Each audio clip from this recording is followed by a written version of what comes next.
अग्नि में जलाया गया, घर से बाहर रखा गया, तब तो आपने मेरा साथ कभी नहीं छोड़ा। विषान महग्ने पुरुषोदर्शना असत सभाया बनवास पृच्छतः।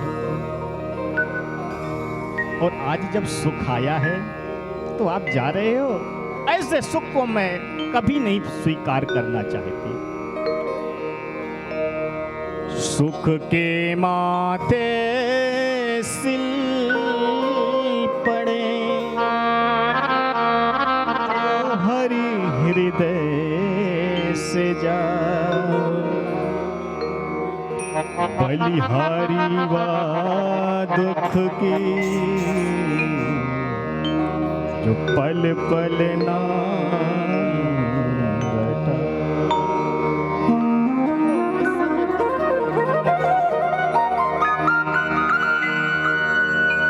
जानती हूं कि सुख भी आपके हैं और दुख भी आपके हैं।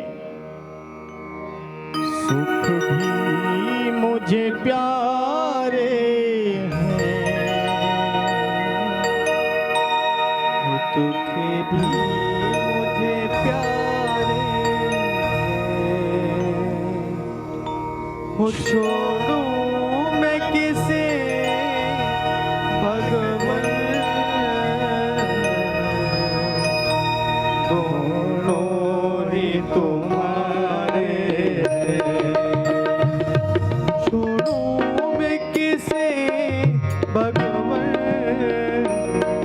दोनों ही तुम्हारे। सुख भी मुझे प्यारे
को स्वीकार नहीं कर रही है।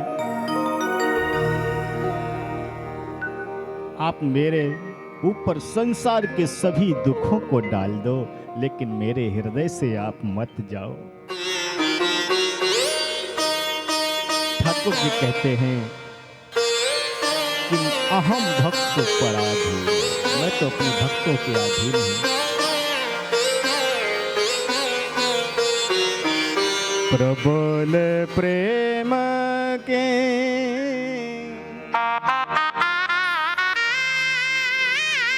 पाले पढ़कर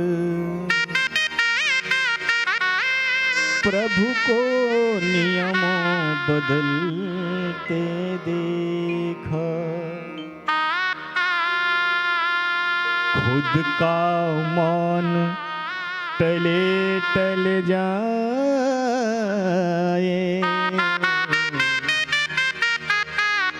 पर भक्त का मान न टलते देखा। बुआ के चरणों को प्रणाम करने लगे हैं। बुआ ने उससे पहले ठाकुर जी को प्रणाम किया। नमस्ते पुरुषम त्वाद्य ईश्वरम प्रकृते पुरम। प्रभु, सबकी दृष्टि में तो आप मेरे भतीजे हो, लेकिन मैं जानती हूं आपके प्रभाव को। आप तीनों लोकों के स्वामी हो। आज बुआ को लेकर के अंदर आए हैं। रात्रि में विश्राम किया। ब्रह्म मुहूर्त में ठाकुर जी अपने स्थान पर बैठे हुए हैं। युधिष्ठिर महाराज आए हैं उनसे मिलने के लिए, तो क्या देखा, ठाकुर जी के आंखों से अश्रु प्रवाहित हो रहे। कन्हैया, आज आप रो रहे हो, क्या बात हो गई? कोई मुझसे कष्ट हो गया? मेरे भाइयों ने कुछ आपसे कह दिया? आप निसंकोच बताइए। भगवान ने कहा, नहीं नहीं नहीं, किसी ने मुझसे कुछ नहीं कहा। फिर बोले, जब कोई भक्त आर्त भाव से मुझे याद करता है, तो मैं भी उस भक्त को आर्त भाव से याद करता हूं। जो तू आए एक पग, मैं आऊं पग सान। जो भक्त भगवान की तरफ एक एक कदम बढ़ाता है, भगवान उससे अनेक कदम उसकी तरफ बढ़ाते हैं। और जो जाता ही नहीं है, तो भगवान ही उससे उतने ही दूर हो जाते हैं। तो कौन याद कर रहा है? बोले, भूल गए? कौरव की सेना में जो सबसे पराक्रमी योद्धा पितामह भीष्म आज भी बाणों की सैया पर लेटे हुए हैं। किसी के एक सुई चुभ जाती है, कितना अथाह कष्ट होता है, लेकिन उनके तो पूरे शरीर में बाणों की सैया पर आज तक लेटे हुए हैं और इच्छा मृत्यु का उनको वरदान है।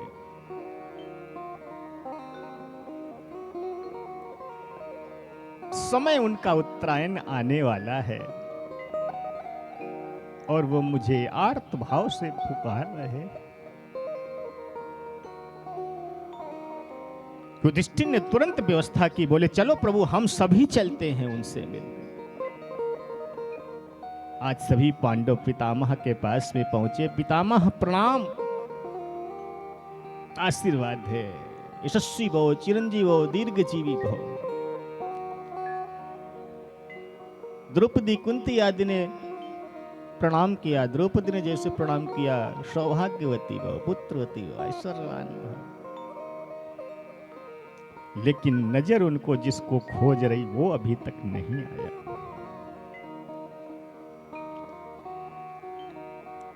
अर्जुन, आज आप अकेले आए हो? वो आपका सारथी नहीं आया क्या, जिसको आप अपने मामा का भाई मानते हो, अपना सखा मानते हो, मित्र मानते हो, वो आज नहीं आया? नहीं नहीं आया है, कहां है? प्रभु आ जाओ। अर्जुन के पीछे से ठाकुर जी प्रकट हो गए। बोल भक्तवत्सल भगवान की जय। भगवान कहीं नहीं जाते, हर क्षण सब जगह उपस्थित रहते हैं। भगवान अपने भक्त की परीक्षा लेते हैं, देखें ये हमारे लिए कितना कर सकता है।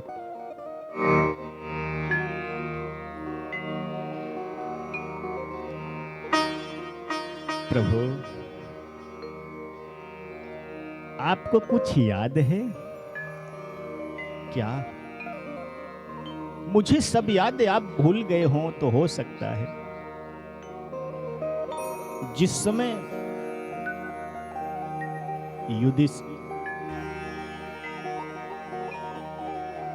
दुर्योधन ने मेरे ऊपर लालछन लगाया कि मैं पांडवों से प्रेम करता हूं, मेरे तो सैनिक मारे जा रहे हैं, उनके नहीं मर रहे। मैंने प्रतिज्ञा ली कि कल 5 पांडवों में से किसी एक का वध कर दूंगा। पांडव तो सो रहे थे, लेकिन आपको चिंता नहीं हो रही थी। मालूम है, आप अर्धरात्रि के समय द्रौपदी के कक्ष में गए, उसको लेकर के मेरे पास आए, और जैसे उसने प्रणाम किया, मैंने उसको सौभाग्यवती होने का आशीर्वाद दे दिया। उसने कहा, पितामह आप 2 नावों पे पैर रख रहे हो, कल तो प्रतिज्ञा किया था और आज आशीर्वाद दे रहे हो। मेरे 5 पति हैं, 5 में से यदि एक भी चला गया तो मेरा सौभाग्य कहां रहा? बेटी तू एक तरफ हो, हट, पहले ये बता तेरे साथ में कौन आया है, क्योंकि इतना छलिया कोई और नहीं हो सकता, वो एक ही है। कौन आया तेरे साथ में? द्रौपदी के मुख से निकल गया, पितामह कोई और नहीं आया, क्योंकि वो राजकन्या है। यदि कह देगी कोई पुरुष आया है तो महाराज उसका पतिव्रत धर्म नष्ट हो जाता है। इस पतिव्रता को कभी किसी पुरुष के साथ नहीं जाना चाहिए, वो भी अर्धरात्रि में। बाबा मेरी सखी आई है। जैसे कहा सखी आई, कन्हैया ने महाराज अपना पीताम्बर ऊपर से डाल करके सखी बन गए हैं।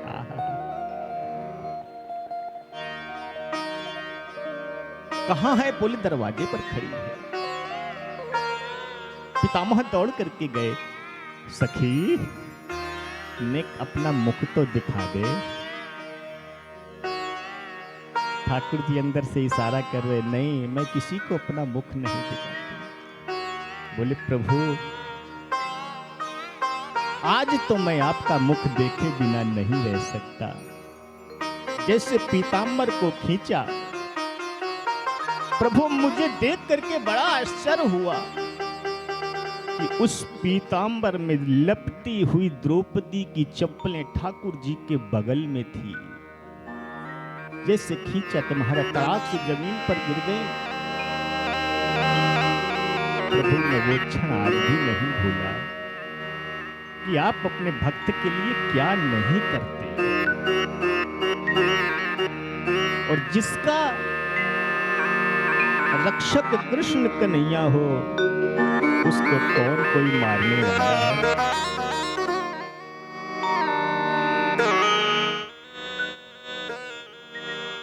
कोई नहीं उसको मार सकता।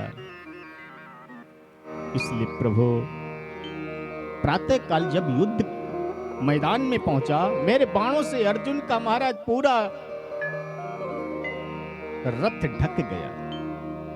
आपके भी बाण लगे थे, अर्जुन भी घायल हो रहा था। आपने महाराज वो रथ का पहिया लेकर के जो सुदर्शन बना करके मेरी तरफ दौड़े हैं, प्रभु मैंने सारे अस्त्र शस्त्रों को छोड़ दिया और उस दिव्य छटा को अपने हृदय में महाराज कैद कर लिया।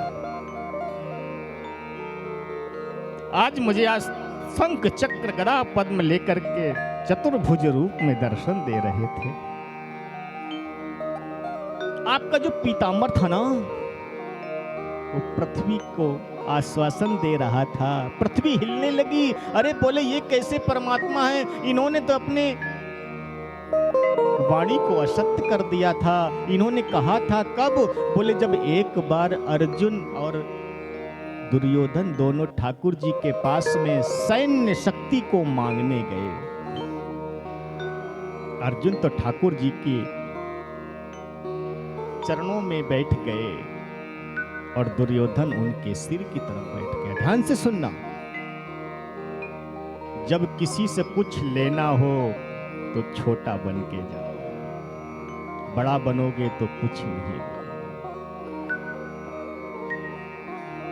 ठाकुर जी सो रहे थे, विश्राम कर रहे थे। जैसे निद्रा खुली, जैसे मैं देखा सामने अर्जुन है। अरे अर्जुन आप कब आए, मुझे जगाया क्यों नहीं? अर्जुन ने कहा प्रभु कभी किसी सोते हुए को जगाना नहीं चाहिए, पाप लगता है, दोष लगता है। दुर्योधन ने कहा कन्हैया मैं भी बैठा हूं। अरे भैया आप भी हैं, क्या चाहिए? बोले मैं आपकी मदद चाहता हूं। क्या? बोले जो आपके नारायणी सेना है वो मुझे दे दो। भगवान ने कहा तथास्तु। अर्जुन आप बताओ किस लिए आए हो? प्रभु अब मैं क्या कहूं, आप तो सब कुछ जानते हैं। मेरे मन का एक एक भाव आपको मालूम है। मैं आया किस लिए था और अब मैं क्या मांगू? प्रभु मैं कुछ नहीं, मैं तो केवल आपको ही चाहता हूं। भगवान ने कहा तथास्तु। दुर्योधन ने कहा प्रभु मेरे साथ में तो छल हो गया, आप अकेले ही सारी सेना पर भारी हैं। मुझे वचन दो कि आप कोई अस्त्र शस्त्र नहीं उठाएंगे। भगवान ने कहा जाओ, ये भी मैं आपको वचन देता हूं कि इस युद्ध में मैं अस्त्र शस्त्र को नहीं उठाऊंगा। लेकिन वो भूल गया था कि जिसके एक नजर में सृष्टि का संहार हो सकता है, उसके लिए अस्त्र शस्त्र की क्या आवश्यकता है।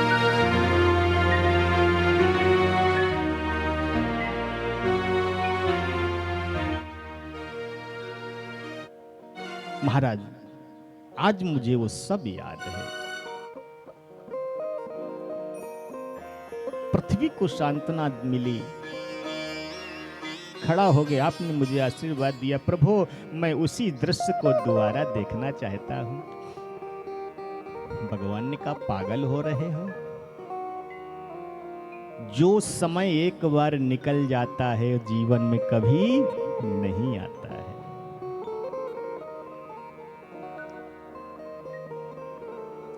ये जो भागवत जी का सत्र चल रहा है, आज द्वितीय दिवस है प्यारे। फिर जीवन में ये समय जो निकल रहा है वो आने वाला नहीं है। कथा हो सकती है, सब लोग आ सकते हैं, लेकिन ये जरूरी नहीं कि जैसा भाव, जितने लोग जिस जगह पर बैठे हैं, ऐसा समय दोबारा आ जाए, नहीं आ सकता।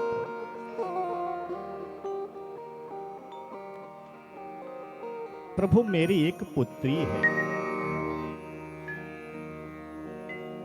इतनी अवस्था हो गई, अब उसके लिए वर की खोज करते करते, लेकिन कोई मुझे उसके योग्य नहीं मिला। अब तो मैं उस पुत्री को आपके श्री चरणों में समर्पित करना चाहता हूं। प्रभु आप स्वीकार करो। सबने कहा महाराज आपकी पुत्री, विवाह तो हुआ नहीं, पुत्री कैसे?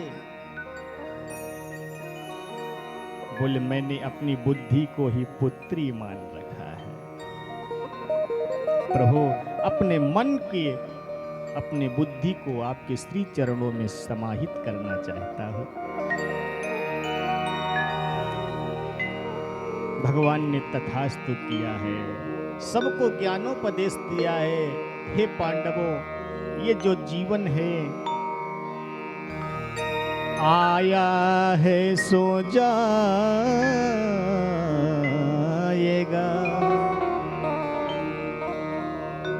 राजा रंक फकीर कोई सिंहासन चढ़ चला, कोई बंधा जंजीर। यदि अच्छे कर्म कर लिए हैं तो महाराज ठाकुर जी का विमान आता है, और यदि कर्म बदल गए, खराब हो गए, तो महाराज पास में बांध करके खींचते हुए ले जाते हैं।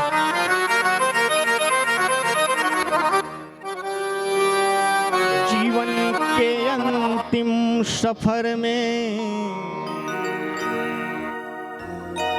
ये जो जीवन है, अंत में यदि जिसने ठाकुर जी का स्मरण कर लिया उसका जीवन धन्य हो गया। अब वो होगा कब?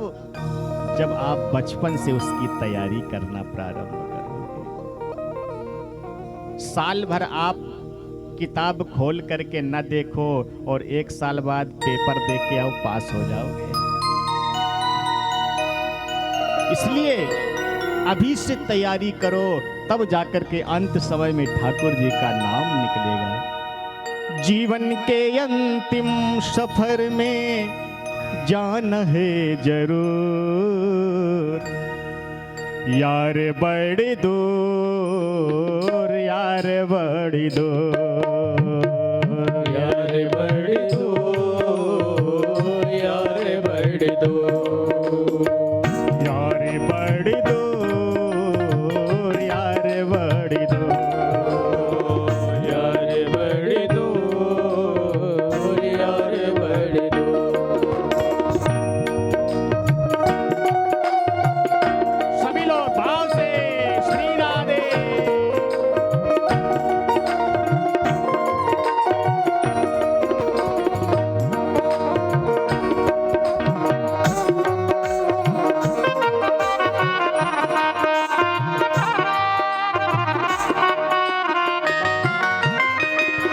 राजा भी जाएगा, योगी भी जाएगा, राजा भी जाएगा, लोभी भी जाएगा, राजा भी जाएगा, योगी भी जाएगा, राजा भी जाएगा, लोभी भी जाएगा, भोगी भी जाएगा, रोगी भी जाएगा, भोगी भी जाएगा, रोगी भी जाएगा।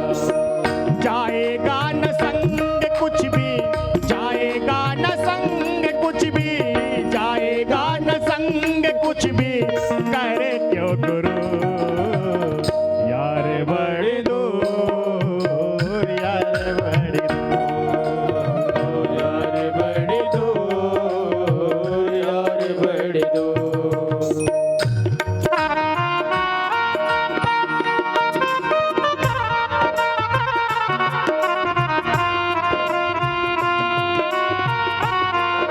श्री राधे।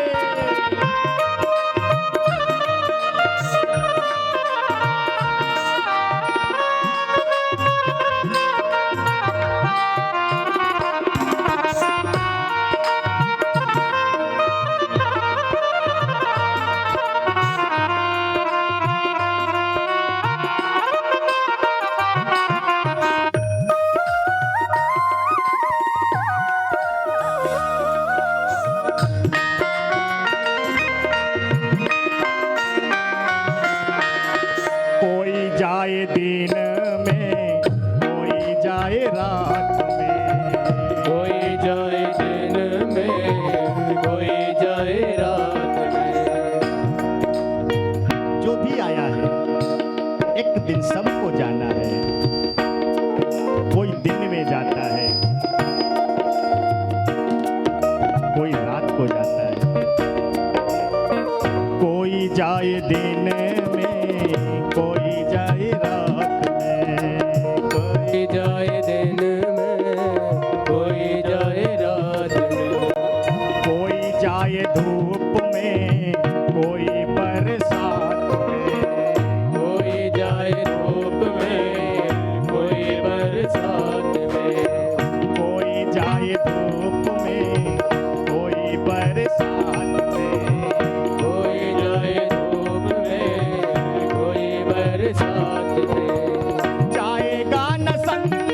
भी जाएगा न संग, कुछ भी जाएगा न संग कुछ भी जाएगा न।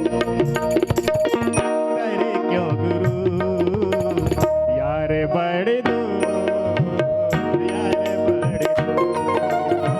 यार बड़े दूर, यार बड़े दूर।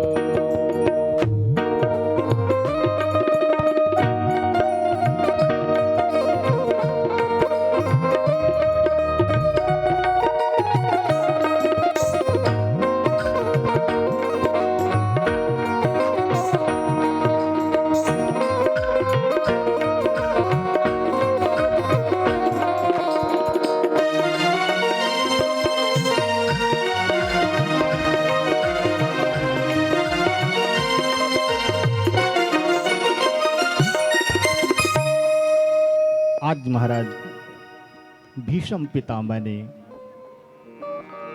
अपने पुत्री का ठाकुर जी के श्री चरणों में समाहित कर दिया है। एक टक लगा करके ठाकुर जी को देखने लगे, बोले प्रभु जब तक ये प्राण नहीं निकलते हैं आप ऐसे ही मुझे दर्शन देते रहना।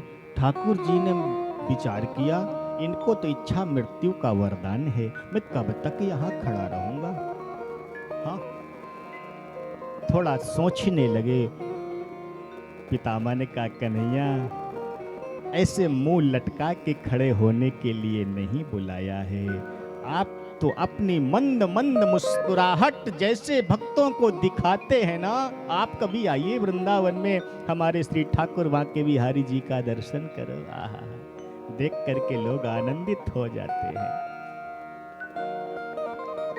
कुछ तो भीड़ को देख के चले जाते हैं, कुछ मंदिर को देख के चले जाते हैं, लेकिन जो वास्तव में ठाकुर जी के भक्त हैं उनकी तो लीला ही अलग हो जाती है, रोने लगते हैं ठाकुर जी को देखकर।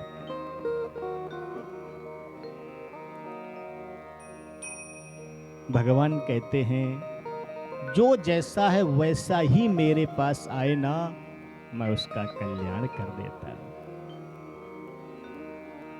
संसार को तो आप सज धज करके रिझा सकते हैं, लेकिन ठाकुर जी को नहीं, क्योंकि भगवान ऊपर की चमक को नहीं अंदर की गहराई को देखते हैं। इसके प्रति मेरे प्रति इसकी भावना कैसी है। जो आर्त भाव से ठाकुर जी को याद करता है, ठाकुर जी उसको अवश्य दर्शन देते हैं।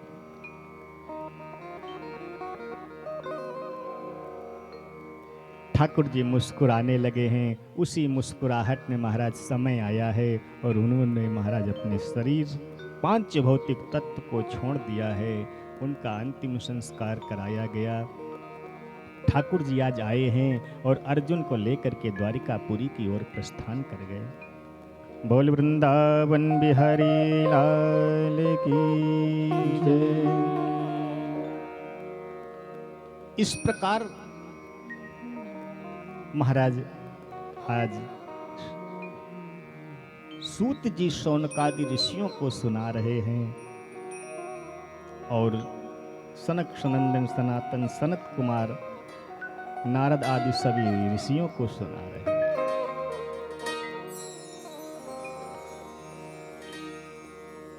उनके यहाँ एक पुत्र का जन्म हुआ जिसका नाम परीक्षित रखा गया। जन्म लेते महाराज उसने ठाकुर जी को देखने का प्रयास किया, इसलिए उसका नाम परीक्षित हुआ। ब्राह्मणों ने जन्म पत्री के अनुसार उसका नाम विष्णुरात रखा। बड़ा प्रतापी हुआ। बहुत समय व्यतीत हो गया। जब अर्जुन लौट करके नहीं आए, महाराज युधिष्ठिर को अनेक शंकाएं होने लगी, अब शगुन होने लगे। क्या देखा अर्जुन उधर से ऐसा प्रतीत हो रहा है जैसा इनका सब कुछ चला गया है। चलने में पैर इधर उधर पड़ रहे हैं, मन कुम्हलाया हुआ है, चेहरा निस्तेज हो गया है। महाराज मुख चिपका हुआ है, हाथ में कोई गांडीव नहीं, कोई धनुष नहीं, कोई तलवार नहीं, सारे अस्त्र शस्त्र इनके अलग इधर उधर पड़े हुए हैं। बड़ी दयनीय स्थिति है। देख करके महाराज अचंभित हो गए। क्या हुआ अर्जुन? द्वारिकावासी ठीक तो है ना? हमारे कन्हैया ठीक तो है ना? हमारे दाऊ भैया ठीक है ना?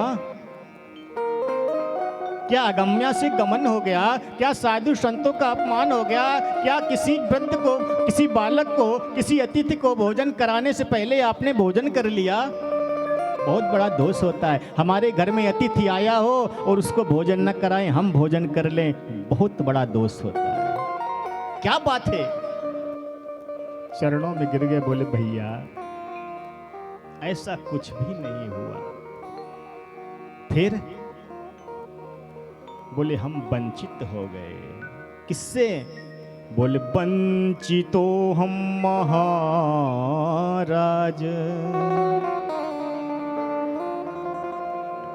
हरिणा बंधुरूपिणा।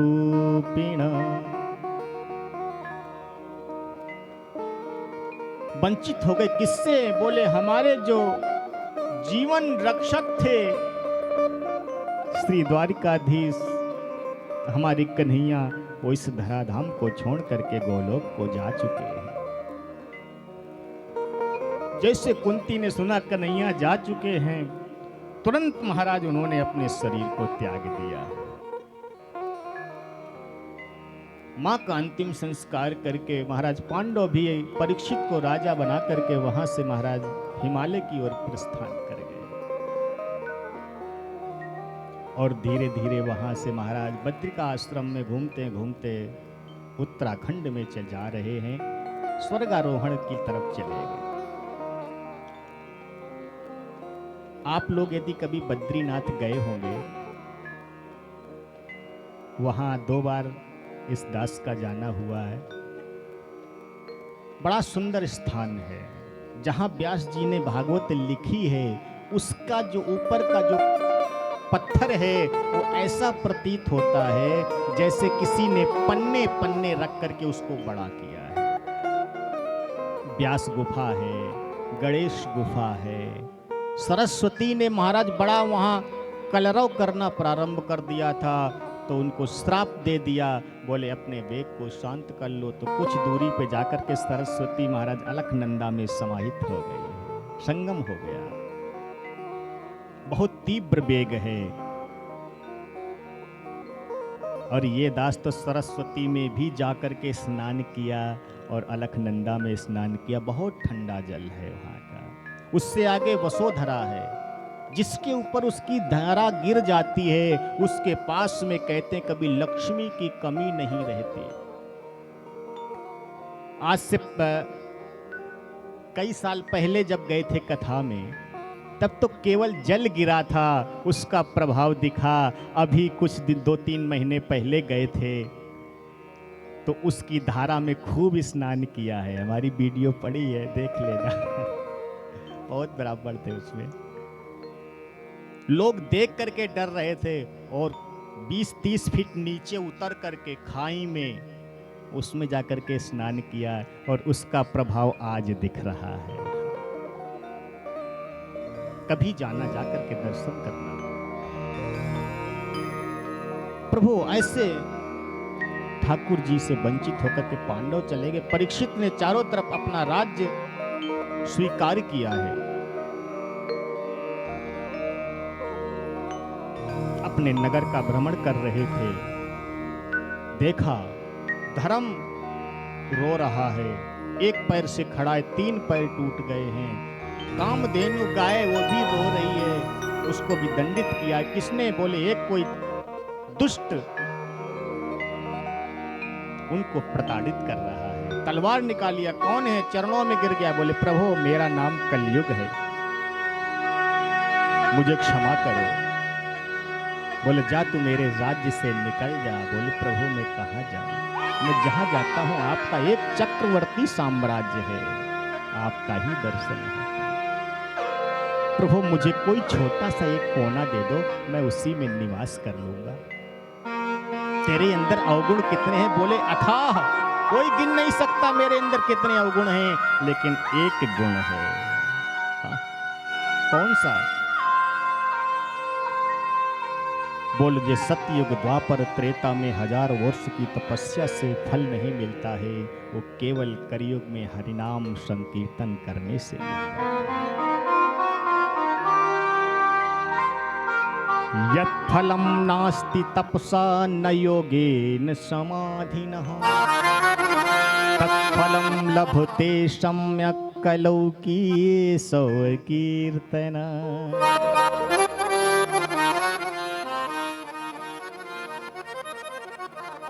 कलयुग केवल नामो आधार, कलियुग केवल नाम आधारा, कलियुग केवल नाम आधारा। सुमेरे सुमेरे नरे, सुमेरे सुमेरे नरे, पुत्र है पारा, कलियुग केवल नाम आधारा, कलियुग केवल नाम आधारा।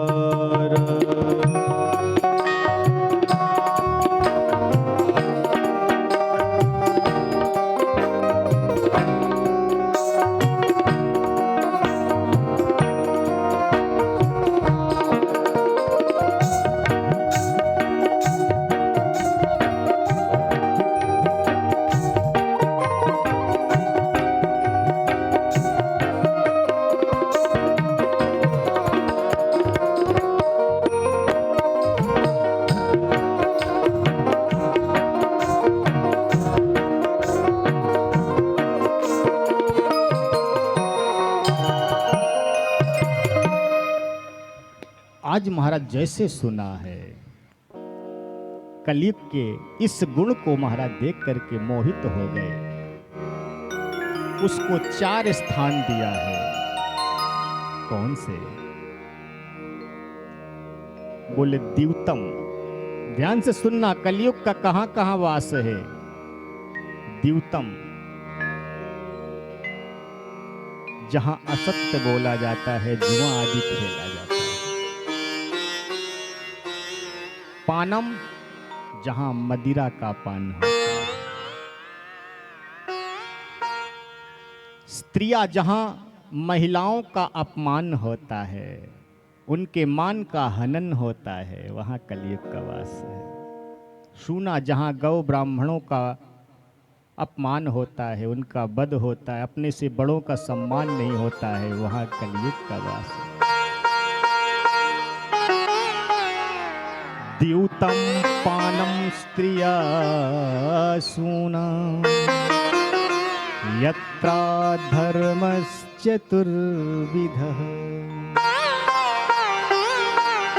ये 4 स्थान उसको दिए। कलयुग ने कहा, राजन आपने जैसे मेरे अपराध देखे, वैसे मुझको आपने वरदान दे दिए। मेरा एक गुण आपको अच्छा लगा है ना, तो कम से कम एक तो ऐसा स्थान दे दो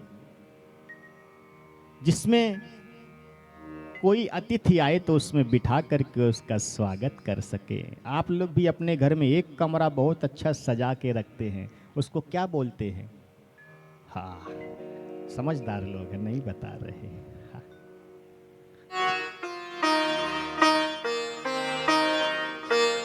तो प्रभु ऐसे कोई स्थान दे दो जो सुंदर हो देखने में। परीक्षित के मन में आया, सबसे ज्यादा सुंदर चमकवान यदि कोई वस्तु है तो वो क्या है? बोले जाओ, सोने में तुम्हारा वास है।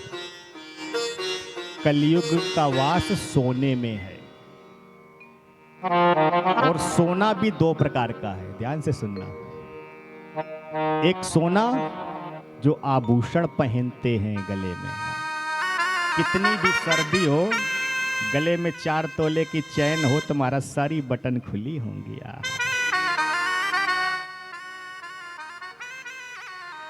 हम देखते हैं कभी शादी पार्टी होती है, पुरुष लोग तो फिर भी हमारा स्वेटर जैकेट पहन लेती है, लेकिन धन्य हमारी माताएं हाथ में लिए रहेंगे, लेकिन क्या मजाल है कोई पहन ले। कब तक बोले जयमाल नहीं पड़े तब तक, और जहां जयमाल पड़ा फिर पता नहीं वो देवी जी हैं कहां, अदृश्य हो जाती है। क्योंकि बोले सोने की इतनी गर्मी, महाराज बाहर की सर्दी उनको नहीं छू सकती। और इधर महाराज गीता में ठाकुर जी कहते हैं कि सोने में मेरा निवास है। अब शंका हो गई कि इधर कलयुग का वास भागवत जी कह रही, गीता कह रही ठाकुर जी का निवास, अब किसकी बात माने। दोनों बात सत्य हैं। पहले तो ये बताओ कौन कौन ये चाहता है कि मेरे घर में कलयुग का वास ना हो। बताओ, कोई नहीं चाहता। हमारे परीक्षित जी करे बोले महाराज हम तो चाहते कलयुग का वास हो जाए। जिसको अपने घर में कलयुग का वास ना कराना हो, आप कोई भी वस्त्र आभूषण लेकर के आओ, सबसे पहले हमारे ठाकुर जी का स्पर्श कराओ, उनको पहना दो, तो उसमें ठाकुर जी का निवास होता है। जो धर्म की कमाई से कमाया गया आभूषण है उसमें ठाकुर जी का वास है, और जो अधर्म की कमाई से कमाया गया आभूषण है उसमें कलयुग का वास है।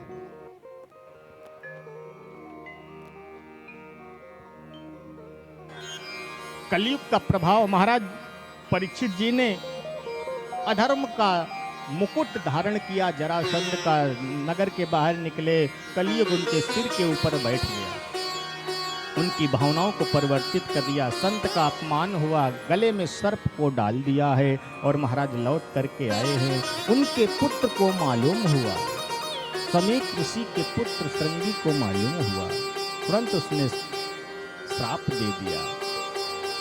बोले इति लंघित मर्यादा तक्षकः सप्तमे हनि। जिसने अपनी मर्यादा का उल्लंघन किया, आज 7वें दिन उसकी इसी तक्षक के द्वारा मृत्यु हो गई।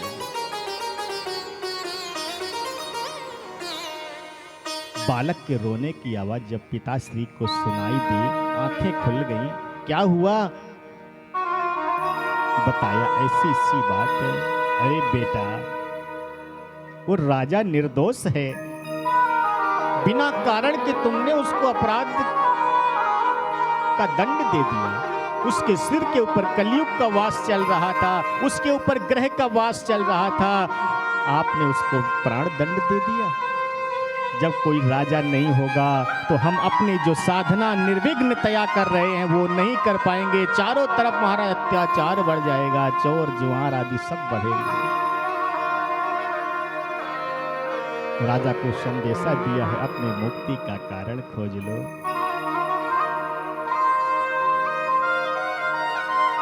राजन परीक्षित ने अपने पुत्र जन्मेजय जी को राज्य दे करके वहां से हरिद्वार के आनंद नामक तट पर एक बालुका बेदी को बनाया है, और वहां पर उसके नीचे बैठ गए हैं, और उस बालुका में अपने मन के भावों को लिख रहे हैं कि जिसकी मृत्यु निकट है वो उस व्यक्ति को क्या करना चाहिए, ऐसा मन में भाव है, और उस व्यास गादी पर बैठेगा जो मुझे इसका उत्तर देगा। चारों तरफ से संत महात्मा आ रहे हैं, अत्रि वशिष्ठ अंगरा पुलस्त पुलह क्रतु भृगु सब आ रहे हैं, लेकिन कोई भी उस प्रश्न का उत्तर नहीं दे पाया। उधर से महाराज 16 वर्षीय हमारे श्री व्यास नंदन सुखदेव जी का आगमन हो रहा। बालकों ने देखा बड़ा सुंदर कोई बालक जा रहा है, आजान बाहु है, लंबी लंबी जटाएं हैं, मुख से महाराज उनके भागवत शब्द का उच्चारण हो रहा है, मंत्रों का उच्चारण हो रहा है। बालक उनके पीछे हो लिए और जाकर के जैसे परीक्षित के उस आसन पर बैठे हैं, बालक वहां से पलायन कर गए। अरे बोले चलो भागो, ये तो कोई बहुत बड़ा पहुंचा हुआ महात्मा है, कहीं श्राप न दे दे। आज सबने उठ करके महाराज व्यास जी के पुत्र श्री सुखदेव जी का स्वागत किया है। स्वागतम सुखदेव, सुस्वागतम सुखदेव, स्वागतम सुखदेव,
आज सबने उनका स्वागत किया है।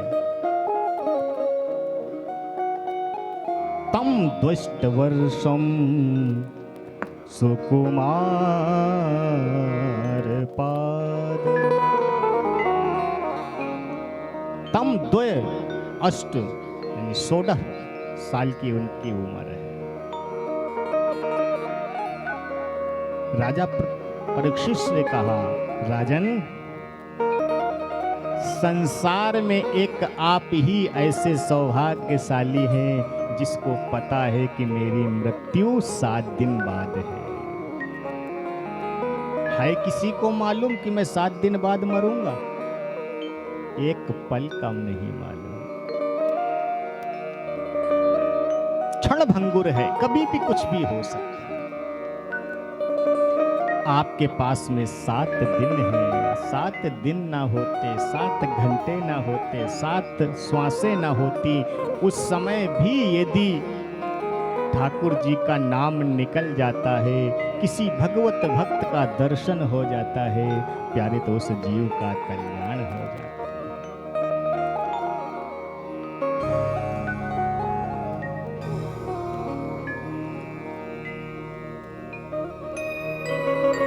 परीक्षित, आप निश्चिंत हो जाओ।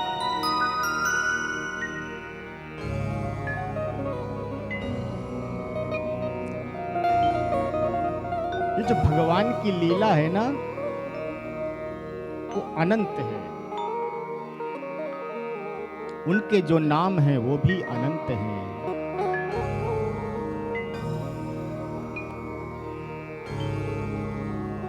24 अवतारों की कथा सुनाई। अवतार तो बहुत हैं, लेकिन मुख्य 24 ही अवतार हैं।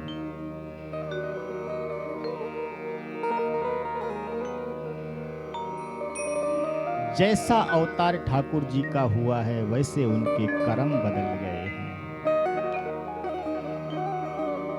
हरि अवतार, सनक सनंदन सनत कुमार, नारायण, पृथु आदि एक नहीं 24 अवतारों को बता रहे हैं।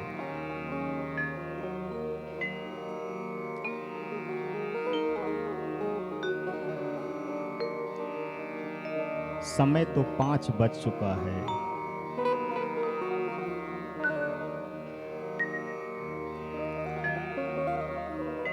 और अभी हमको भोले बाबा को भी लाना है। अब अभी प्रथम स्कंद पूरा करके द्वितीय में चलना प्रारंभ किए थे कि नजर पहुंच गई घड़ी के ऊपर, क्योंकि समय किसी के अधीन नहीं है। कल आपको बताया गया था कि समय 2 बजे से है। अब ईमानदारी से बताना कितने लोग 2 बजे आए। समय से आएगा और समय से पाएगा। चलिए कुछ ही समय, बहुत सूक्ष्म समय में कथा को अपने स्थान पर लेके आएंगे, क्योंकि अभी भी अगर 4 घंटे चलें तो भी ये प्रसंग बहुत कम है।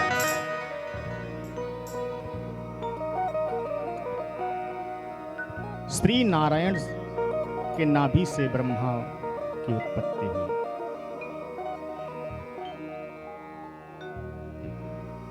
ब्रह्मा के मन में भाव आया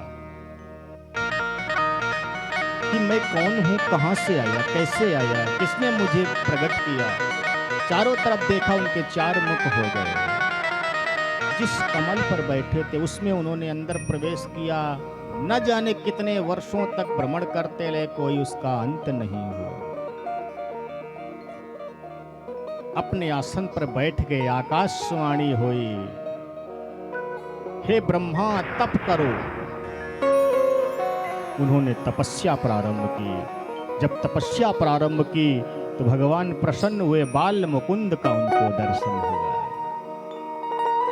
और बाल मुकुंद भगवान ने उनको आशीर्वाद स्वरूप चतुश्लोकी भागवत को गायन किया।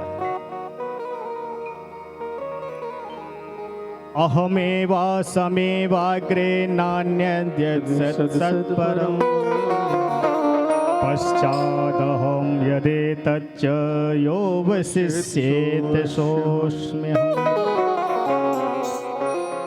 ऋतेर्थं यत् प्रतीयेत न प्रतीयेत चात्मने तद्विद्यादात्मनो मायां यथा भासो यथा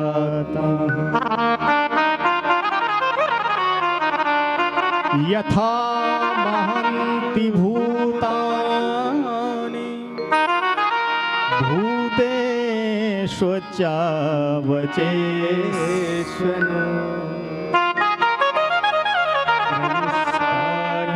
प्रविष्टानि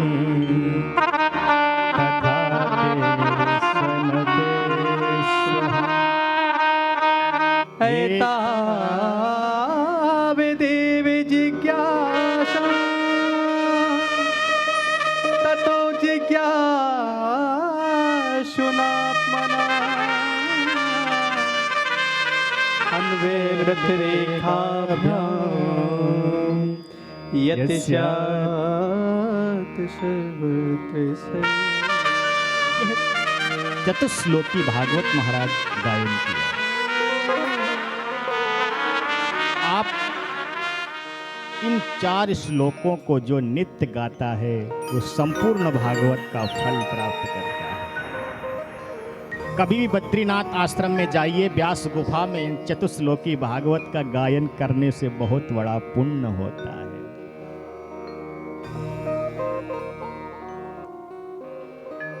बोले अहमेवा समेवाग्रे नान्यद यत् सत् सत् परम। ब्रह्मा ध्यान से सुनना,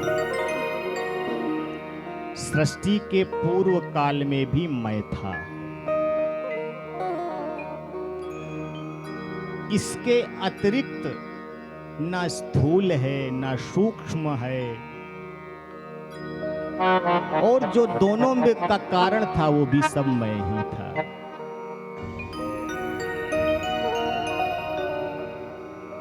जहां सृष्टि है वहां भी मैं हूं, और जहां नहीं है वहां भी मैं हूं। जो सृष्टि के रूप में दिख रहा और जो नहीं दिख रहा, जो दिख रहा वो सत्य नहीं है, और जो नहीं दिख रहा वही सत्य है। अब देखने के लिए केवल गुरुदेव की कृपा चाहिए, तब देख सकते हैं।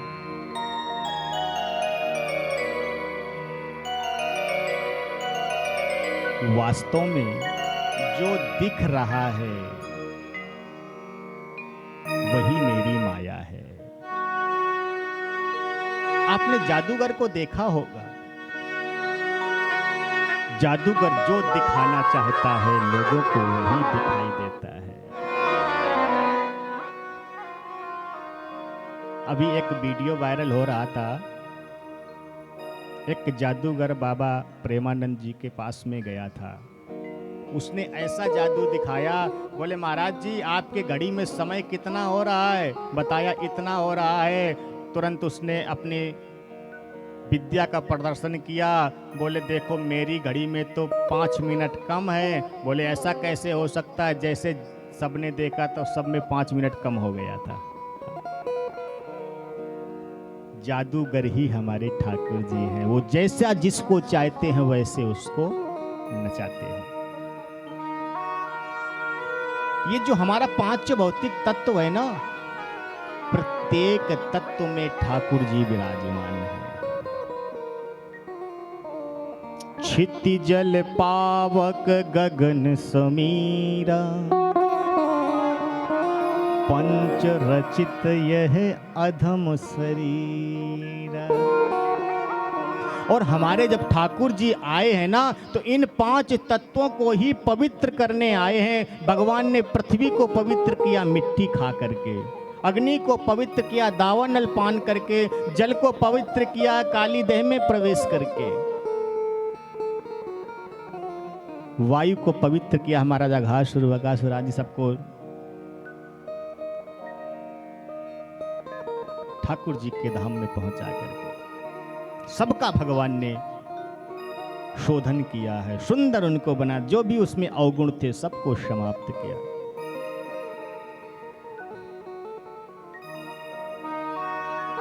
जो सर्वदा है, सर्वत्र है, वही सत्य है और वही मैं हूं।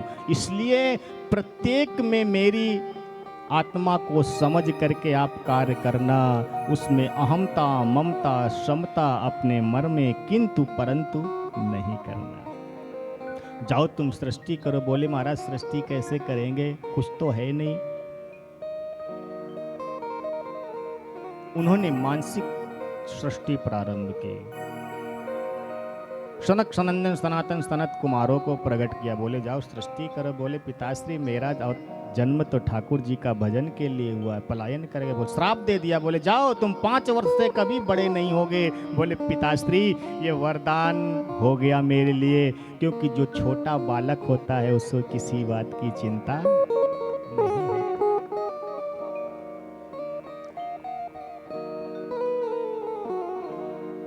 उसके बाद में भगवान रुद्र का अवतार हुआ, उन्होंने विषैले जीव जंतुओं की सृष्टि कर दी। ब्रह्मा जी ने उसको बंद कराया।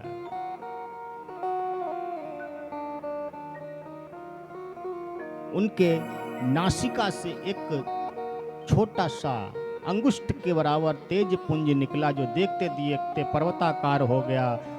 और जब देख पर्वताकार हुआ तो महाराज वो विकराल रूप बाराह का प्रकट हुआ। भगवान ने पृथ्वी को ला करके ऊपर छोड़ा। मरीच, यत्री, अंगिरा, पुलस्त, पुलह, कुत्तु, भृगु, वशिष्ठ, दक्ष, नारद आदि 10 पुत्रों को प्रकट किया। सुखदेव जी कह रहे हैं इस प्रकार महाराज सृष्टि को बढ़ा रहे थे। जब मानसिक सृष्टि से विस्तार नहीं हुआ तो महाराज उन्होंने मैथुन सृष्टि का प्रादुर्भाव किया। अपने शरीर के दाहिने भाग का मंथन किया, पुत्र प्रकट हुआ। बाम भाग का मंथन किया, कन्या पुत्र प्रकट हुई। पुत्र का नाम स्वयंभू मनु है और कन्या का नाम सत्यरूप है। इन्होंने महाराज 5 भौतिक तत्वों के द्वारा ये शरीर को आगे बढ़ाया है। इनके 5 संतानें हुई, आकुति, देवहूति, प्रसूति, 3 कन्याएं, प्रियव्रत, उत्तानपाद 2 पुत्र हुए।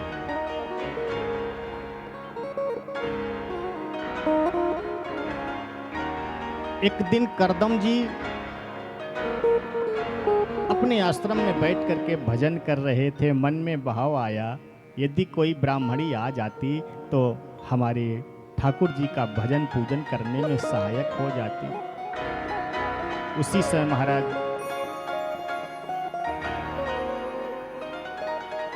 देवहूति को लेकर के महाराज करदम ऋषि आ गए हैं और उन्होंने अपनी कन्या को उनको समर्पित कर दिया। जैसे समर्पित किया, बोले देखो एक संतान हो जाने के बाद, एक पुत्र हो जाने के बाद मैं जंगल में चला जाऊंगा। कहीं आपकी पुत्री बाद में कोई मन में विचार करे, बोले तथास्तु, मुझे स्वीकार है। जब जाने लगे प्यारे, पिता ने अपनी पुत्री को हृदय से लगाया, बेटी अभी तक तो आप हमारे घर को संभाल रही थी, आज के बाद अपने पति के घर को संभालना है। एक घर की तो जिम्मेदारी पहले थी, अब डबल दूसरे घर की भी जिम्मेदारी हो गई। हो सकता है पुत्र एक बार आपके सेवा में ना आए, लेकिन बेटी को जैसे मालूम होता है कि पिताजी की तबीयत खराब है, दौड़ी चली आती है। ससुराल वाले उसको ताना देते कि तू रोज उठ चली जाती है, लेकिन सबकी बातों को सुन करके वो दोनों पक्षों को महाराज वो आगे बढ़ाती है।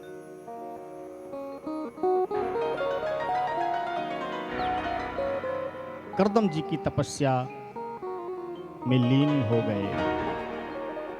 देवहूति उनकी सेवा करती रही, बहुत वर्ष बीत गए, जर्जर अवस्था हो गई, जटाएं लंबी हो गई। उनकी जब तपस्या खुली, कौन हो देवी आप? बोले प्रभु मुझे भूल गए, मैं आपकी पत्नी देवहूति। बोले अच्छा जाओ इस बिंदु सरोवर में स्नान करके आओ। हाँ, समरथ को नहीं दोष गोसाई।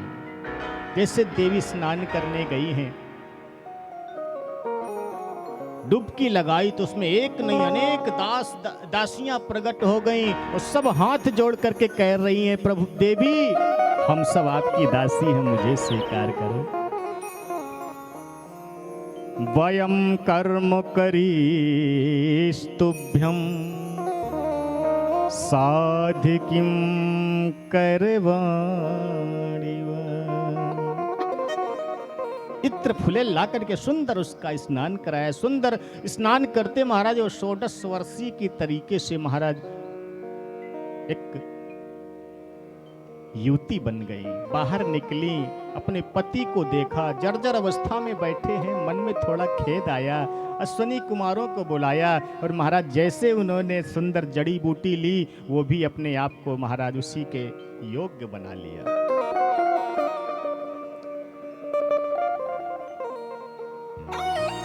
एक विमान बनाया, कामक विमान, जिसमें संसार की समस्त वस्तुएं उसमें विद्यमान थी। उसमें देवहूति को चढ़ा करके विचरण किया है और विचरण करते करते महाराज उनके यहाँ पर 9 कन्याओं का प्रादुर्भाव हो गया। ध्यान रखना, प्रसंग को जल्दी इसलिए खींच रहे हैं क्योंकि आगे मुझे पहुंचना है ना। एक एक प्रसंग इतना गहराई से ठाकुर जी का है कि जिसमें महाराज खो जाओ तो खोते ही जाओ। वो 9 कन्याएं कौन से हैं? एक बात याद रखना, जिसके जीवन में 9 कन्याएं नहीं आई, ठाकुर जी कभी नहीं आ सकते।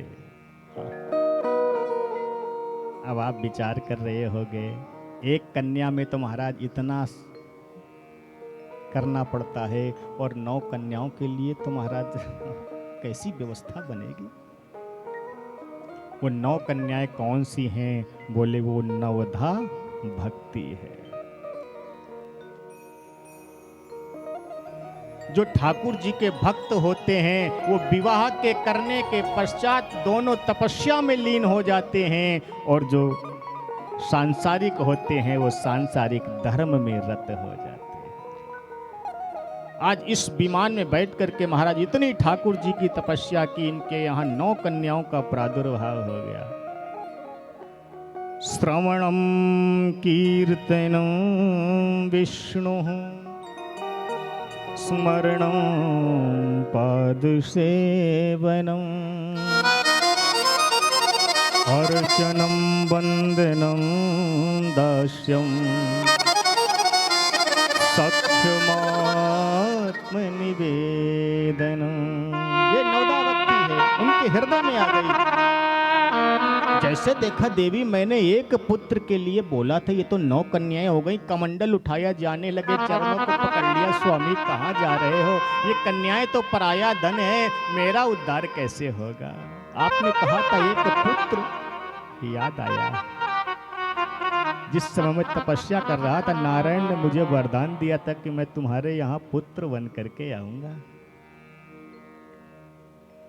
ठाकुर जी की कृपा से उनके यहाँ पुत्र हुआ, जिसका नाम उन्होंने कपिल रखा। बोल कपिल भगवान की।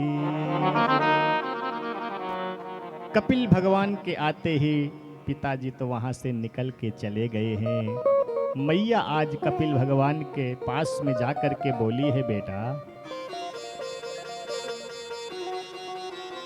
ऐसे सुंदर तपस्वी पति को पाकर के भी मैंने अपना जीवन निरर्थक कर दिया।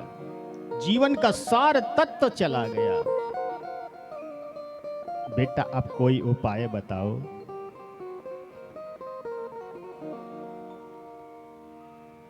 कपिल जी ने मां से कहा, मां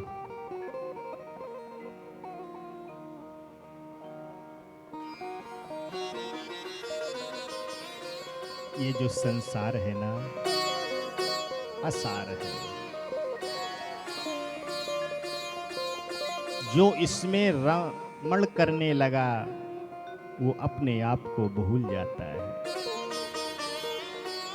एकांत में कभी बैठो, ध्यान से सुनना, विचार करो, मैं कौन हूं? इस शरीर को दिया किसी और ने, पाल पोस करके बड़ा किसी और ने किया, इसको पढ़ाया लिखाया किसी और ने, इसके साथ में विवाह किया किसी और ने, इस शरीर के माध्यम से जन्म लिया किसी और ने, तो हमारा है क्या? अगर ये शरीर है तो शरीर तो यही रहता है, फिर लोग क्यों दुखी होते हैं।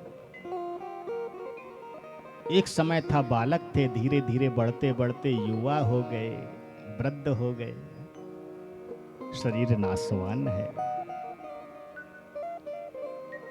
मां, भगवान भेजने से पहले उसकी मृत्यु निश्चित कर देते हैं। श्वासें जो है ना, वो गिन करके मिली हैं हमारे अकाउंट में।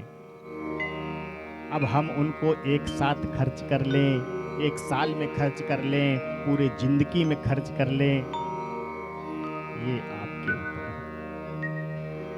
जो व्यक्ति ज्यादा सोता है, सोने से श्वासें जल्दी क्षीण होती है। ज्यादा सोने वाला जल्दी चला जाता है। ज्यादा दौड़ने वाला, उसकी भी श्वासें तीव्र गति से चलती है। तो श्वासें बढ़ाए कैसे? बोले श्वासें बढ़ाने के लिए प्राणायाम करो। अब उसके लिए आसन को जीतना चाहिए। जितासनो जितश्वासो, अपने आसन को जीतो। 3 घंटे, 1 घंटे, आधा घंटे, 10 मिनट बैठना तो एक आसन पर बैठो। ये नहीं कि महाराज हर 5 मिनट में हम इधर से उधर पैर कर रहे हैं। जितासनो जितश्वासो जित संगो जितेंद्रिय। संग जीतो, जिसका संग अच्छा होगा उसका रंग भी अच्छा होगा। आपने यदि किसी जुआरी शराबी का संग किया है, भले आप कितने अच्छे कभी नहीं पीते हैं, लेकिन जब रोज बैठेंगे तो कभी न कभी ढक्कन खोलेंगे, फिर उसमें थोड़ा डालेंगे, फिर उसका जब आनंद आएगा तो फिर थोड़ा और बढ़ाएंगे, और जब कुछ और चढ़ जाएगा तो फिर पूरी बोतल चलाएंगे। फिर अब उसके बिना रह नहीं पाएंगे तो घर से धन ले जाएंगे। अब धन कहाँ से आएगा जब कमाएंगे नहीं? तो बोले महाराज पत्नी के जेवर ले जाओ, पिता की संपत्ति ले जाओ, सब ले करके पीना शुरू कर देते हैं। और पीते पीते पीते एक दिन ऐसा आता है कि महाराज सब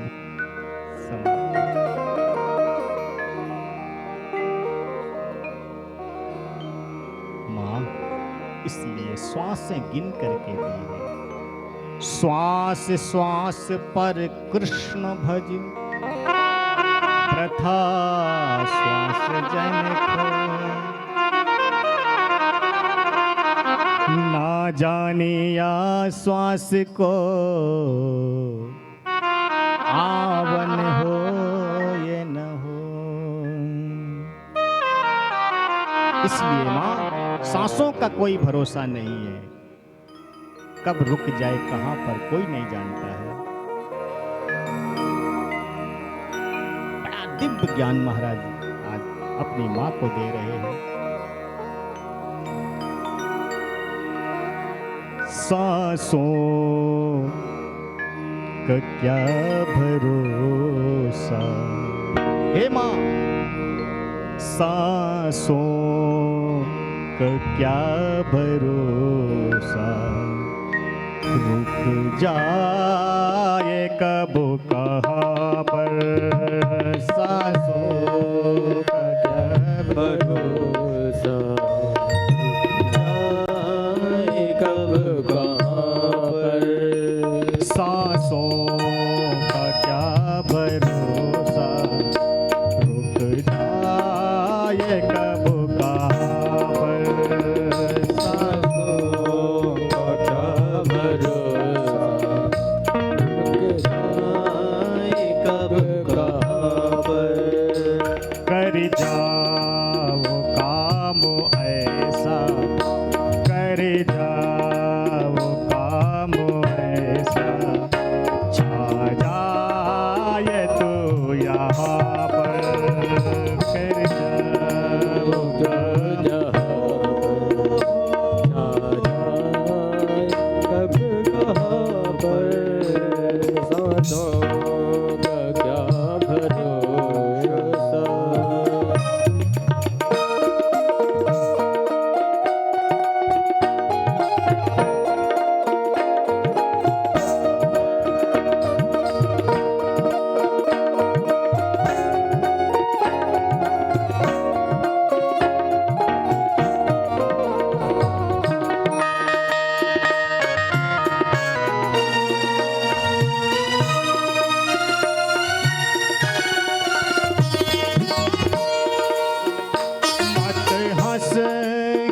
किसी पर न सता कभी किसी को। मत हंस कभी किसी पर, न सता कभी किसी को। मत हंस कभी किसी पर न सता कभी किसी को। मत हंस कभी किसी पर, न सता कभी किसी को। क्या जाने कल को तेरा, क्या जाने कल को तेरा, क्या हाल हो यहाँ पर। क्या भरोसा कब कहाँ पर, साधों का क्या भरोसा।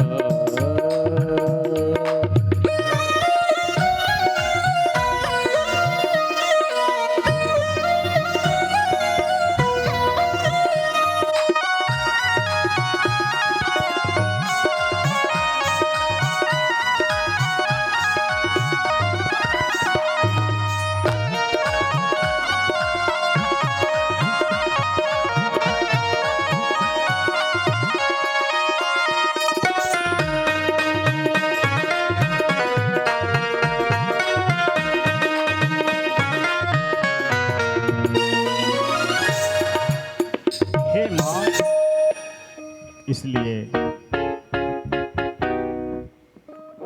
आप अपनी श्वासों को ठाकुर जी को समर्पित करो। बड़ा सुंदर ज्ञानोपदेश दिया है। माँ को ज्ञान दे करके मैया ने ठाकुर जी का भजन किया है। पांच भौतिक यात्रा को पूरा करके ठाकुर जी को धाम पे पहुंची है। मनु जी ने आकुति का विवाह रुचि प्रजापति के साथ में किया है। उनके यहाँ यज्ञ पुरुष भगवान का अवतार हुआ है। तीसरी कन्या प्रसूति है, उसका विवाह दक्ष के यहाँ किया है। और उसके यहाँ पर 13 कन्याएं हुई हैं, 16 कन्याएं हुई। 13 धर्म को दी, एक महाराज कृपास को दी, एक पितरों को दी, एक भोले बाबा को दी, सती नाम की कन्या। अब सती प्रसंग बहुत बड़ा है, आप लोग रामायण में जानते हैं। समय भी हमारा पूरा हो चुका है, इसलिए समय मिला तो कल इस प्रसंग को उठाएंगे, नहीं तो फिर आगे की रास्ता को पकड़ेंगे। भोले बाबा के साथ में उनका विवाह धूमधाम से किया है, लेकिन उनके जो पिता हैं वो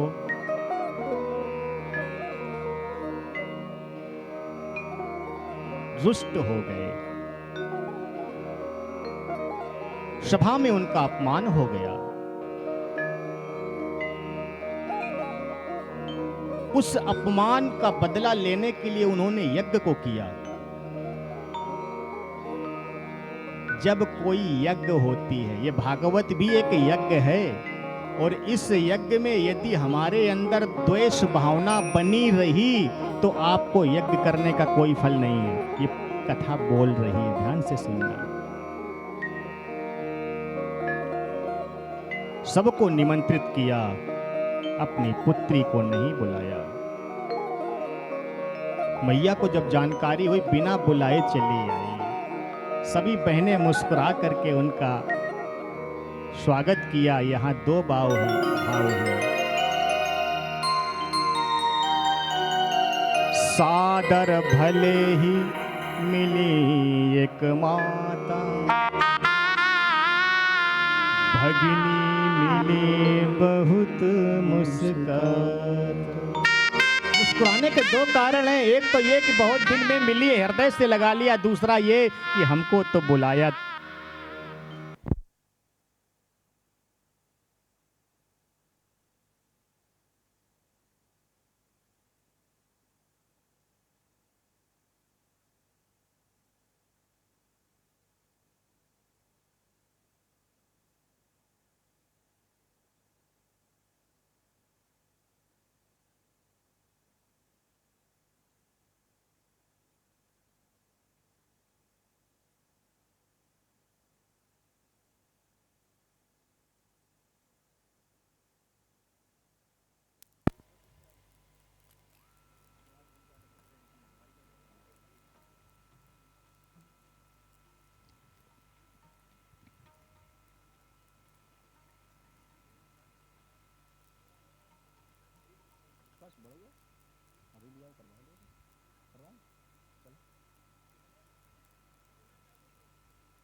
बोल वृंदावन बिहारी लाल की जय।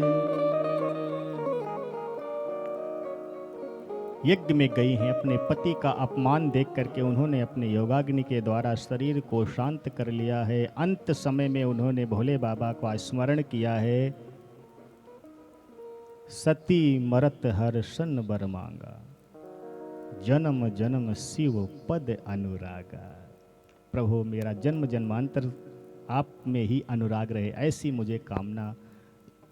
और कहते हैं अंते मति सागति, जिसने अंत में जो ध्यान किया उसको वही होना पड़ता है।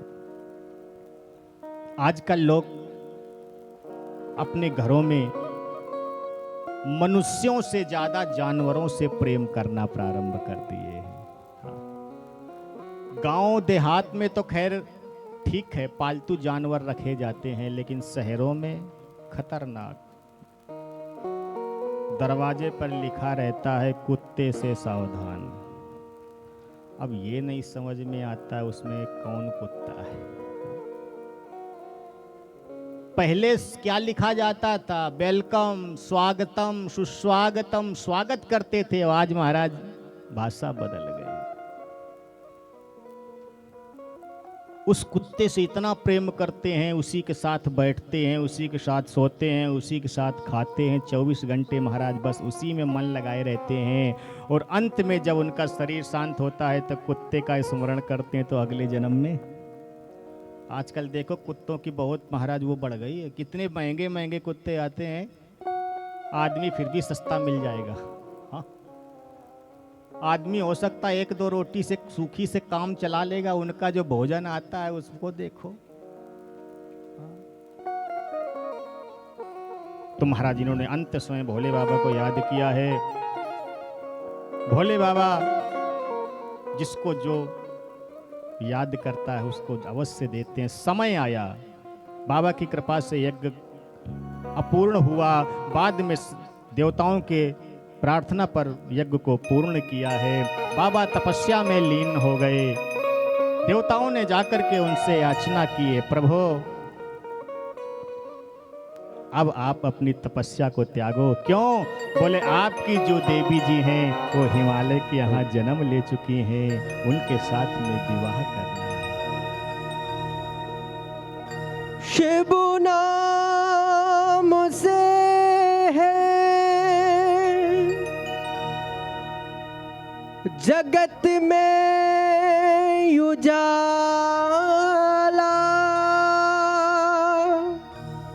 हरि भक्तों के है मन में शिवाला।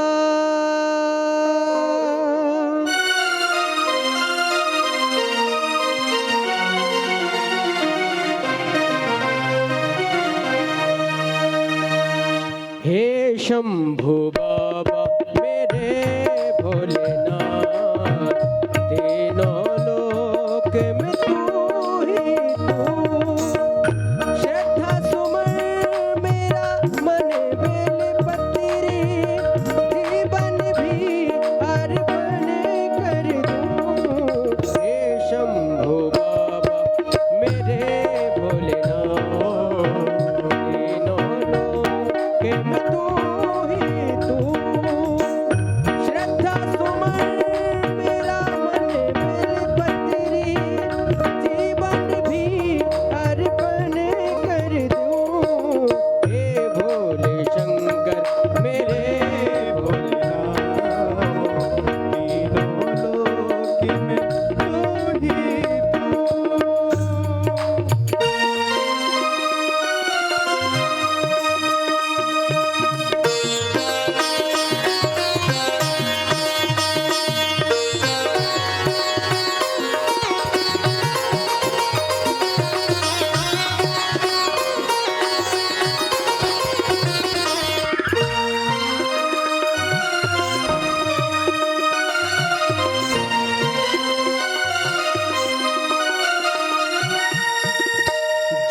मेरा स्वामी है तुम, अंतर्यामी है तुम, मेरे जीवन की अनमिट कहानी है तो सुख की पहचान दे, तू मुझे ज्ञान दे, मेरा जीवन आधार, धूल तेरे चरणों की लेकर जीवन को साकार किया। हे शंभु बाबा मेरे भोलेनाथ, तीनों लोक में तू ही तू, श्रद्धा सुमन मेरा मन बेलपत्री, जीवन भी अर्पण कर दूं। हे शंभु बाबा मेरे भोलेनाथ, तीनों लोक में तू ही तू।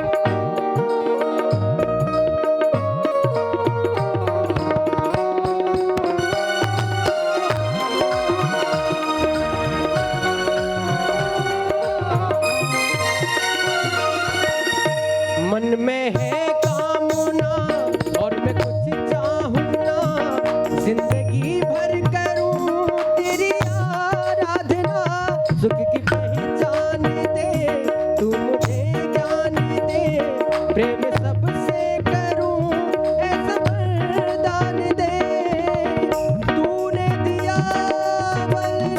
बल को, अज्ञानी को ज्ञान दिया।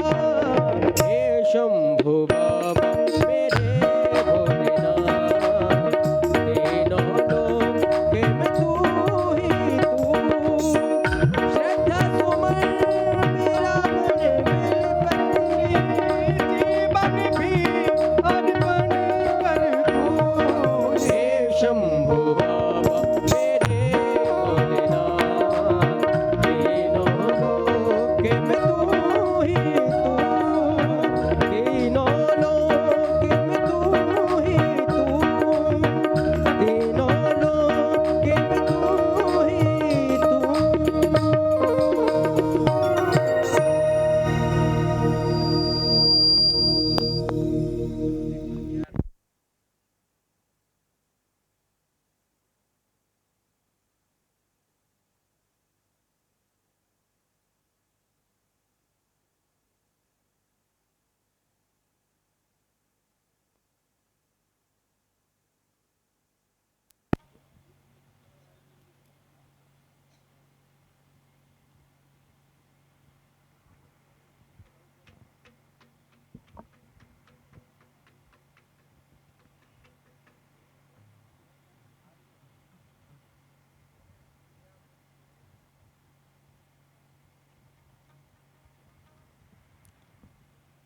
हेलो,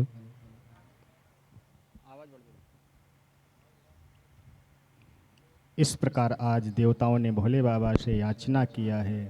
भोले बाबा प्रसन्न हो गए, वरदान दिया, तथास्तु।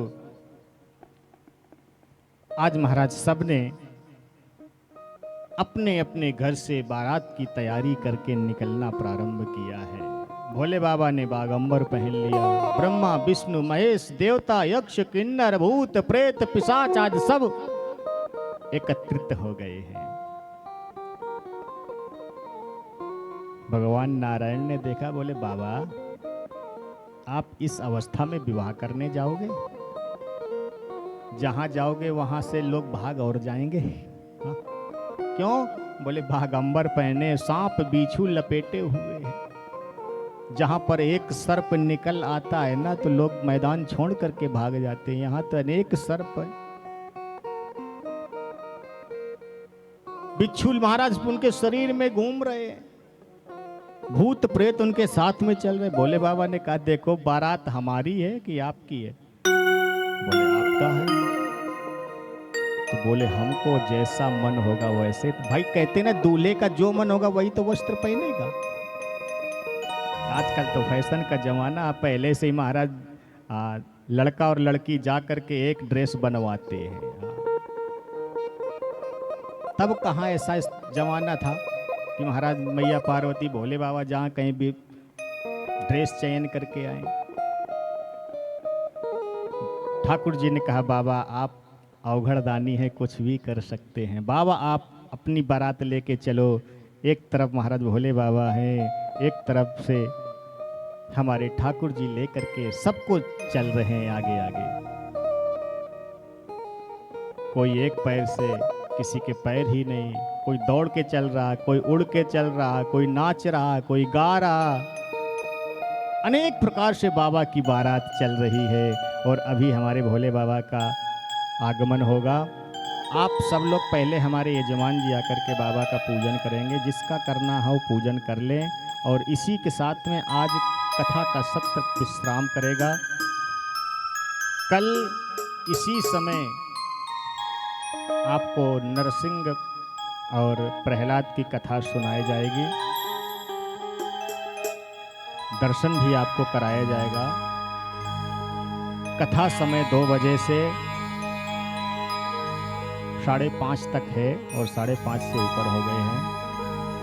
समय से आप लोग आएंगे, आपको पूरा कथा का आनंद मिलेगा और विलंब से आएंगे तो आप उससे वंचित रह जाएंगे।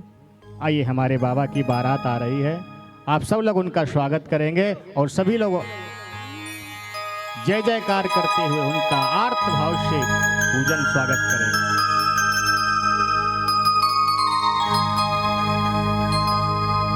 निराले दूल्हे में मत वाले दूल्हे में है, सजे रहे भोले बाबा निराले दूल्हे में, सजे रहे भोले बाबा निराले दूल्हे में। आइए, बड़े भाव से भोले बाबा की बारात में सम्मिलित होते हुए मानसिक रूप से सभी लोग ताली सेवा करते हुए बहुत ही सुंदर सी छवि का अवलोकन भी करेंगे आप लोग। सजे रहे भोले बाबा निराले दूल्हे में, सजे रहे भोले बाबा निराले दूल्हे में, सजे रहे भोले बाबा निराले दूल्हे में, सजे रहे भोले बाबा निराले दूल्हे में, सजे रहे भोले बाबा निराले दूल्हे में, निराले दूल्हे में मत वाले दूल्हे में, निराले दूल्हे में मत वाले दूल्हे, निराले दूल्हे में हो, निराले दूल्हे में मत वाले दूल्हे में, सजे रहे सभी लोग बड़े भाव से ताली सेवा करेंगे। बोलिए शंकर भगवान की जय हो। सजे रहे भोले बाबा निराले दूल्हे, सजे रहे भोले बाबा निराले दूल्हे में, हो निराले दूल्हे में मत वाले दूल्हे में, निराले दूल्हे में मत वाले दूल्हे में, सजे रहे भोले बाबा निराले दूल्हे में, सजे रहे भोले बाबा निराले दूल्हे में।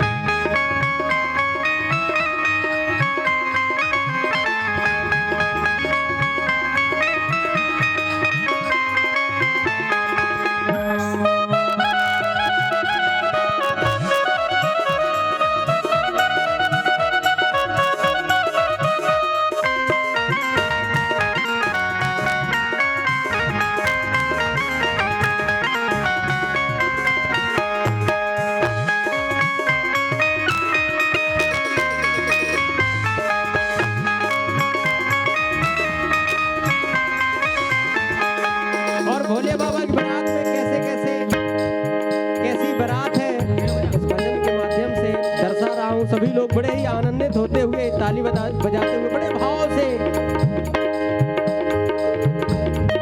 भेष निराला जय हो, सभी लोग जय हो बोलेंगे। है भेष निराला जय हो, पिए भंग का प्याला जय हो, सर जटा सुभाए जय हो, तन भस्म लगाए जय हो, ओढ़े मृगशाला जय हो, गले नाग की माला जय हो, है शीश बचंदा जय हो, चंदा जय हो, तेरा डमरू साजे जय हो, त्रिशूल विराजे जय हो, भूतों की लेके टोली चले हैं ससुरा, भूतों की लेके टोली चले हैं ससुरा। सजे रहे सजे रहे सजे रहे भोले बाबा, निराले दूल्हे में सजे रहे भोले बाबा, निराले दूल्हे में सजे रहे भोले बाबा, निराले दूल्हे में सजे रहे भोले बाबा, निराले दूल्हे में, निराले दूल्हे में मतवाले दूल्हे में, निराले दूल्हे में मतवाले दूल्हे में, दूल्हे में हो, निराले दूल्हे में मतवाले दूल्हे में सज रहे भोले बाबा, निराले दूल्हे में सजे रहे भोले बाबा, निराले दूल्हे में सजे रहे भोले बाबा, निराले दूल्हे में सजे रहे भोले बाबा, निराले दूल्हे में। मत रहे अकेले जय हो, शंकर अलबेले जय हो, है गुरु जगत में नहीं किसी के चेले जय हो, है भंग का प्याला जय हो, मंगल में मंगल जय हो, भूतों की पलटन जय हो, आ गई है बंधन जय हो, लो भाग जगट्टा जय हो, है करके जगटा जय हो, जग जग बनता जय हो, होय होगा गट्टा जय हो। सजे रहे भोले बाबा, निराले दूल्हे में सजे रहे भोले बाबा, निराले दूल्हे में, निराले दूल्हे में मतवाले दूल्हे में, निराले दूल्हे में मतवाले दूल्हे, निराले दूल्हे में मतवाले दूल्हे में, निराले दूल्हे में हो, निराले दूल्हे में मतवाले दूल्हे में सजे रहे भोले बाबा, निराले दूल्हे में सजे रहे भोले बाबा, निराले दूल्हे में सजे रहे भोले बाबा, निराले दूल्हे में सजे रहे भोले बाबा, निराले दूल्हे में सजे रहे भोले बाबा, निराले दूल्हे में सजे रहे भोले बाबा, निराले दूल्हे में, सजे रहे भोले बाबा, निराले दूल्हे में।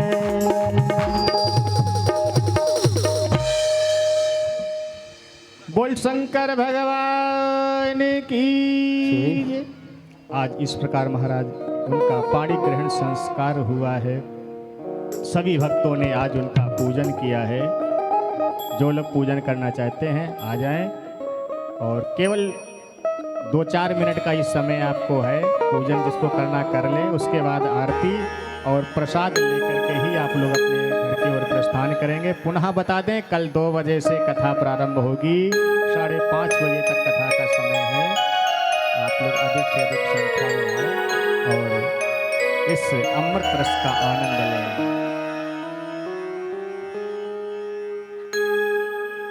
परिवार के सभी लोग आ जाएं।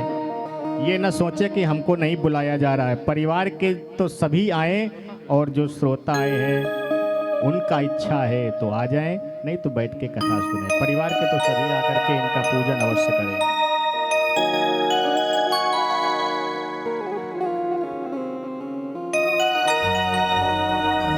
बोलिए शंकर भगवान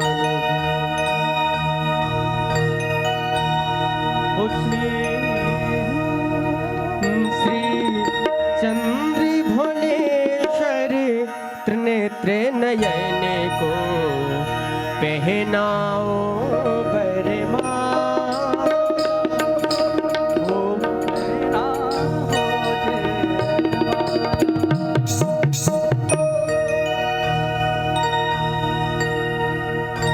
हो लगन निकाले नारद बाबा, हो लगन निकाले नारद बाबा, हो लगन निकाले नारद बाबा, दिख गौरा के हो गौरा तो जाएगी भोले बाबा के साथ, तो जाएगी भोले बाबा के साथ, गौरी की शादी है भोले बाबा के साथ, गौरी की शादी है भोले बाबा के साथ। लगन निकाले निकाले निकाले निकाले लगन निकाले नारद बाबा दिख गौरी के हाथ, गौरी की शादी है भोले बाबा के साथ, गौरी की शादी है भोले बाबा के साथ।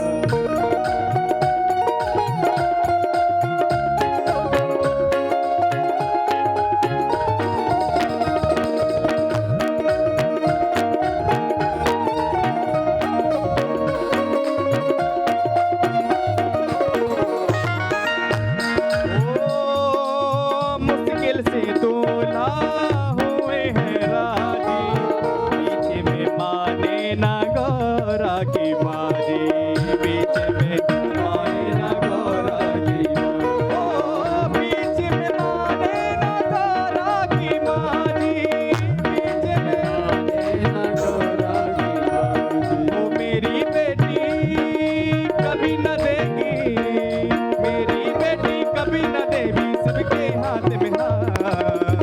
ऐसे नहीं, आज भोले बाबा की बहुत सुंदर शादी है, यहाँ पर स्वरूप भी आप सब भक्तों को दिख रहा है। लंबे लंबे हाथ उठाकर और कहेंगे क्या, गौरी की शादी है भोले बाबा के साथ, गौरी की शादी है भोले बाबा के साथ। लगन निकाले नारद बाबा, हो लगन निकाले नारद बाबा, हो लगन निकाले नारद बाबा दिख गौरी के हाथ, गौरी की शादी है भोले बाबा के साथ, गौरी की शादी है भोले बाबा के साथ।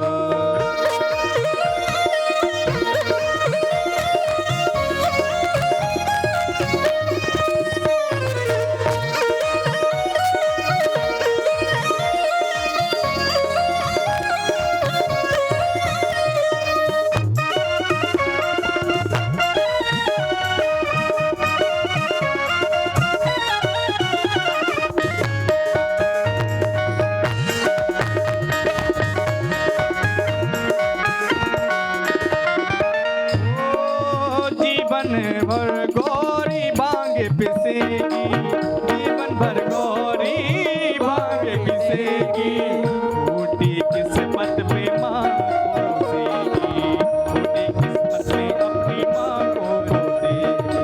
मर जाएगी साथ में इनके, मर जाएगी साथ में इनके, हो जाएगी अनाथ। गौरा की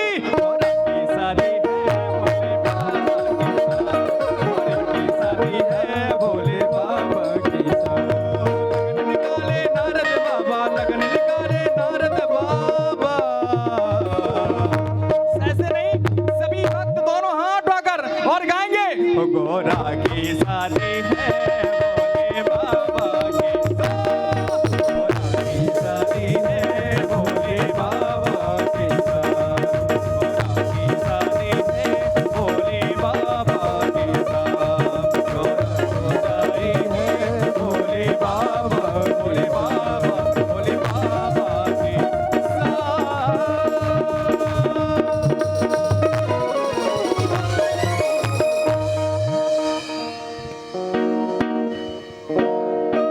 बोलिए श्याम सदा शिव भगवान की जय।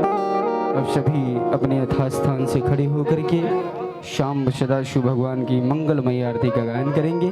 आप सभी अपने स्थान से खड़े हो जाएंगे, करतल ध्वनि के साथ आरती का गायन करेंगे। हरि ओम मां ज्वालामालिन्यै नमः रत्नैश्वर्यै नमः सर्वोपचारार्थे गन्धाक्षतपुष्पाणिं समर्पयामि। ओम हरि ओम मां चंद्रमा मनसो जातचक्षुः सूर्यो अजायत श्रोत्राद्वायुष्यप्राणमुखादग्निरजायत। ओ आरती करो हर हर की करो नटवर की भोले शंकर की आरती करो हर हर की आरती करो हर हर की करो नटवर की भोले शंकर की आरती करो हर हर की।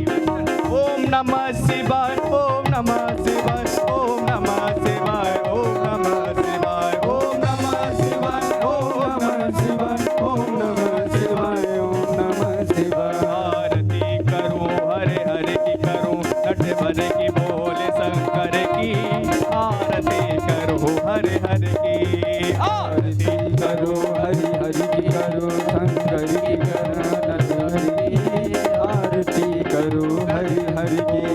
ओम नमः शिवाय ओम नमः शिवाय ओम नमः शिवाय ओम नमः शिवाय ओम नमः शिवाय ओम नमः शिवाय ओम नमः शिवाय ओम नमः शिवाय।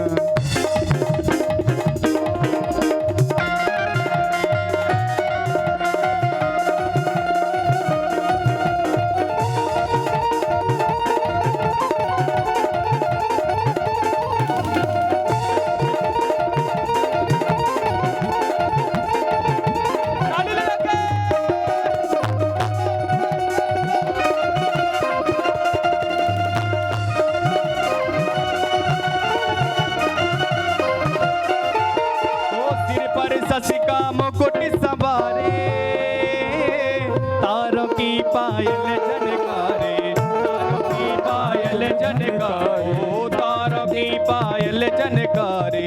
धरती अंबर डोले तांडव धरती अंबर डोले तांडव लीला है नटवर की आरती करो हरे हरे की आरती करो हरे हरे की करो नटवर की भोले शंकर की आरती करो हरि हरि की। ओम नमः शिवाय ओम नमः शिवाय ओम नमः शिवाय ओम नमः शिवाय ओम नमः शिवाय ओम शिवाय ओम नमः शिवाय।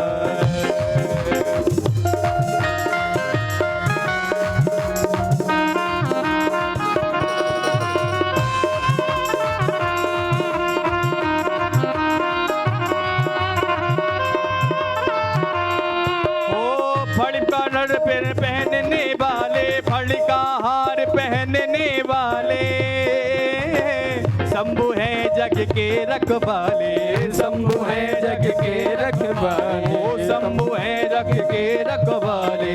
सकल चराचर अज गज नाचे सकल चराचर अज गज नाचे उंगली पर विषधर की आरती करो हरे हरे की आरती करो हरे हरे की करो नटवर की भोले शंकर की आरती करो हरे हरे की।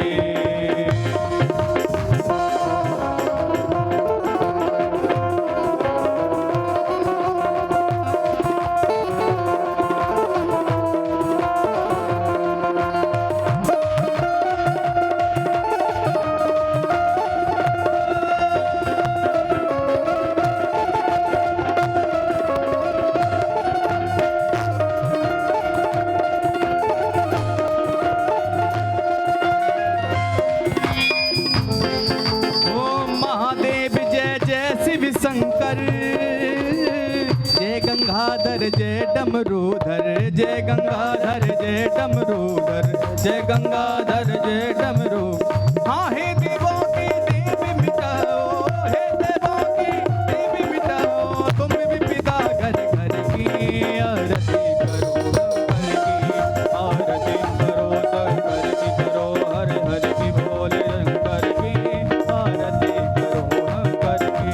ओम नमः शिवाय ओम नमः शिवाय ओम नमः शिवाय ओम नमः शिवाय ओम नमः शिवाय ओम नमः शिवाय ओम नमः शिवाय ओम